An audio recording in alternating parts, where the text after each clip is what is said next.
যেহেতু পুত্র হিসেবে তুমি তার অস্বীকার করছো, এই ব্যাপারে তোমার মাথা না ঘামাইলেও চলবো। তুমি এই কথা কইতেছো কেন? তোমার ঘটনা সবকিছু খুলা কইছি না? আমি না কইলেও রহিমা একসময় কইতো। এক পাতিলের সংসার। বৌমা তো রাগ করে বাপের বাড়ি চলে গেল। কামাল তার নিজে দিয়ে আসলো, আটকানোরও চেষ্টা করলো না। আল্লাহ জানে কি হইব।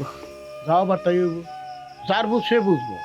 কামাল তো ছোট পোলা পান না, তার বুঝ সে ভালোই বুঝে।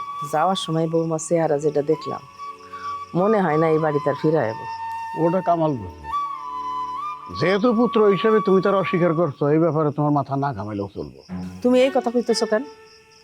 তোমার ঘটনা সবকিছু খুলা কইছি না? আমি না কইলেও রহিমা একসময় কইতো।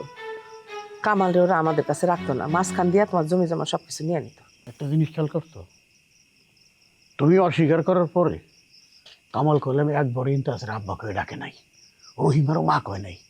তার মানে ওর মনের মধ্যে আমি আর তুমি এখনো আছি। যদিও আমাকে সাথে কোনো কথাবার্তা কয় না, আর যাও কয় রাগ ঝাগ করে কয়, ঝাঁঝালো দিয়ে কয়। আচ্ছা ভালো কথা, তুমি না আর কিছু শুনছো? ওর কোনো খবর আমি রাখি না। ও তো পাত্রের ছবি দেখে পছন্দ করছে। ওর বিয়া হয়ে গেলে বাঁচি। এই বাড়ির সমস্যার মূলে ওই ভালো কথা, জিনিসপাতি সব ঠিকঠাক আছে তো? আছে। না, মঞ্জেলের কথা কইতেছি, ও আবার কোনো ঘরে টরে যায় নাই তো? না, ও তো আমাদের ঘরের দিকে কখনো আসে না। ও শুধু আব্বার ঘরে আর ওর বোনের ঘরে ঢোকে, আর রাত্রিবেলা বদিগো লগে শুই। এই 3 ঘরেও যাতায়াত, অন্য কোনো ঘরে আমি ওরে যাইতে দেখি না। না গেলেই ভালো। কি কমু, এই যে এসে জুড়ে বইছে, নামনের নাম নাই, জিজ্ঞাসা করা পারি না যে কত যাইবে। যেদিন যা যাইবো, এটা নিয়ে তুমি চিন্তা করো না তো। চোখে চোখে রাখো, রাখবো আমি। কি আত্মীয় স্বজন না একজন।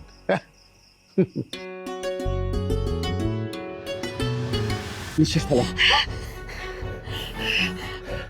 ফেলেন ফেলেন ফেলেন, আবার ফেলেন। কই কই